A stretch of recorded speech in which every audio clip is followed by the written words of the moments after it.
Power Snowfall? Snowfall, easy. Easy. I don't see how you can compare the two. Easy.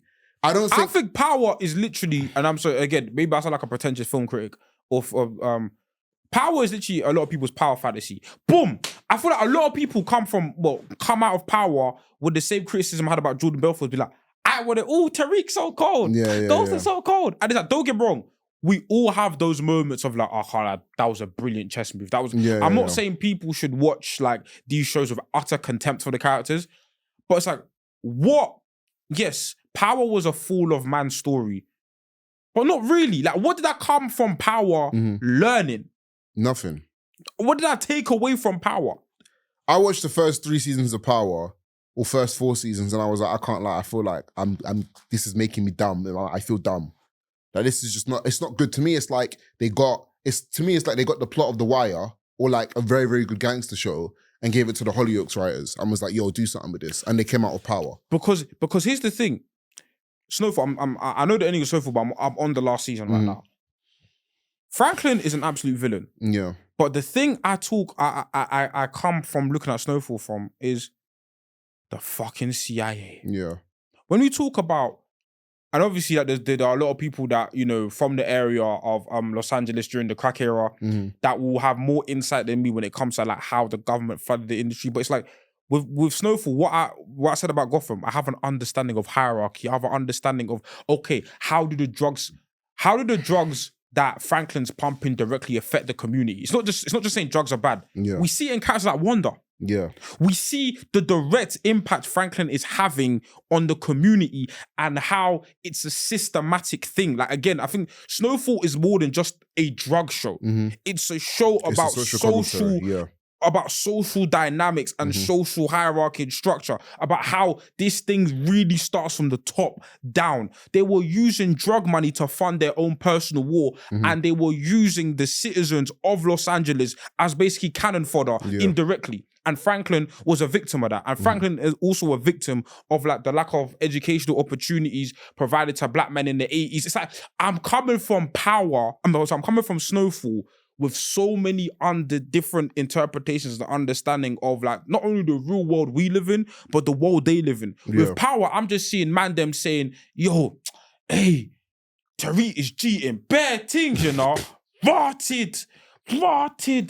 Ghosters are bad. Wow, do you see what? Fam, I feel like I'm watching Love and Hip Hop because half of the clips you man are talking about are either, hey, what Ghosted to Tasha is about. Fam, am I watching Power or Love and Hip Hop? Am I watching Ghost or Peter Guns, fam? Yeah, what am I watching? Like, bro. Do you know what it is as well with Power? And I'm going to say this, and I saw it the other day. Sex scenes, to me, are like not necessary. I disagree. Okay, let me rephrase that. I've never seen one that's been necessary. In like, I rarely see them that necessary. It's like, in Power, why do you need a sex scene every episode? You're not pushing the plot forward, right? Like, for instance, the book I'm reading, I'm reading Open Water, right? Amazing book. There's a sex scene in that, but the sex scene actually serves a purpose. Yeah. I don't need to see Ghost whapping out Angela every episode. If you want to show it once to show that unity, fine. Yeah. I don't need to see them whapping out 6-7 times a season. You get me? It's self-indulgence. Yeah.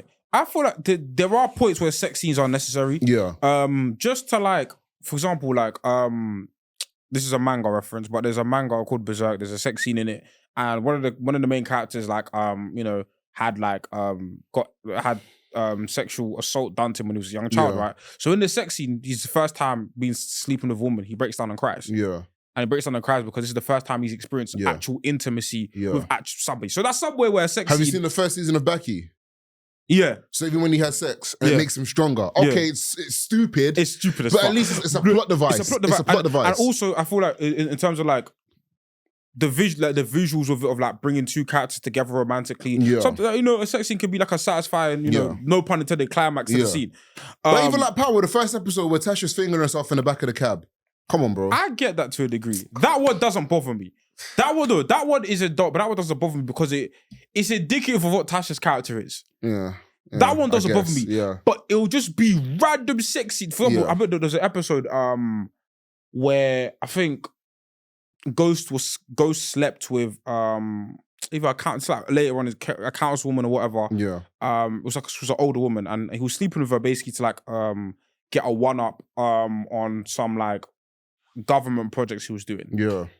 The scene is Ghost whacking her out like what? I'm just like, bro, all you need to show me is them lip-sync, and then next scene is them in the sheets. Yeah. The message is communicated That's very my point. clearly. You can do that. I don't need to see them. I don't need to see fucking Angela riding him, pause, and his face is all like, I don't need to see that, bro. Like, I don't need to see.